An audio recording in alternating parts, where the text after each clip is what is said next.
你好，我係 Barry，我係一個由細到大都做視覺同音樂創作嘅人。呢個 podcast 節目咧係講關於創意，目標係同大家分享用創意思考創意，用創意實踐創意。今集係講下創意有咩用，我有3個重點同大家分享。第一，創意係為問題同需要提供一個解決答案，而呢啲問題呢，往往係前所未有嘅。所以係冇前設嘅答案可以依循，例如英語有云 creative thinking， 好多時候咧都係同 problem solving 相關嘅。最容易令到大家明白嘅一個例子就係蘋果嘅 iPhone， 一個全新嘅手提電話設計，綜合硬件同軟件嘅一體化概念，將各種功能集於一身，重新定義手提電話，改變咗所有人嘅生活習慣。所以自古以嚟，各種生活上嘅工具發明就需要創意思維啦。每當喺生活上面對一啲困難，要諗解決方法，而解決方法呢，有時係有經驗可尋，但係有時咧亦需要一個全新嘅答案。要靈活思考一個全新嘅解決方法，就需要用到創意啦。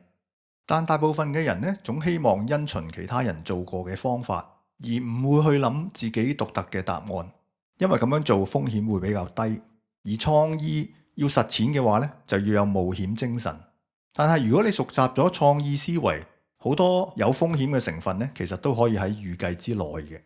多用創意嘅人，除咗係天生嘅性格之外，成長嘅經驗同教育背景都有密切嘅關係。呢個部分呢，我喺往後喺其他集數嗰度呢，就會分享更加多。第二，用創意解決問題其實係一個大自然定律。試諗下呢，各種動植物同生態環境有千變萬化嘅形態、構造同特色，佢哋之所以有呢個外觀同設定，其實就係為咗要喺特定嘅環境之下生存而形成嘅。物種為咗傳宗接代，面對被淘汰嘅挑戰，佢哋嘅構造都係為咗應付生存而產生出嚟嘅。所以喺產品設計上面有一句金句叫做 Form follows function， 就係講呢個原則啦。人所做嘅創作往往都係喺大自然裏面攞到靈感。第三，創意係表達嘅藝術。人總係向往新嘅體驗，但係好多事情背後嘅本質其實基本上意義都係冇變嘅。例如眾多嘅電影同音樂作品圍繞嘅大主題其實都係歌頌愛。點樣用音樂或者畫面去講一個關於愛嘅故事，就係千古以來令人樂此不疲嘅創作大方向。主題不變，但係咧講故事嘅技巧同內容各有特色。正如上一集我講創世紀第1章關於創造天地，其實就係一個 storytelling， 講故事。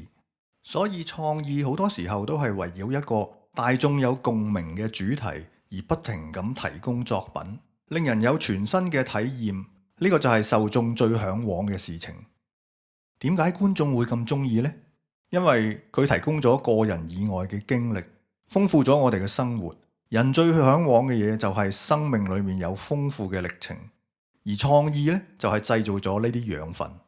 創意工作者，例如各種藝術家同表演者，會明白咧最高層次嘅學習就係了解每一個作品背後終極嘅主題。導演要了解劇本背後嘅原意，演奏家要了解樂章背後所指向嘅意境，畫家創造每一張畫背後視覺美術上面所隱藏嘅意思。好啦，今集講到呢度，歡迎大家留言、like and subscribe 我呢個頻道，我哋下次再傾。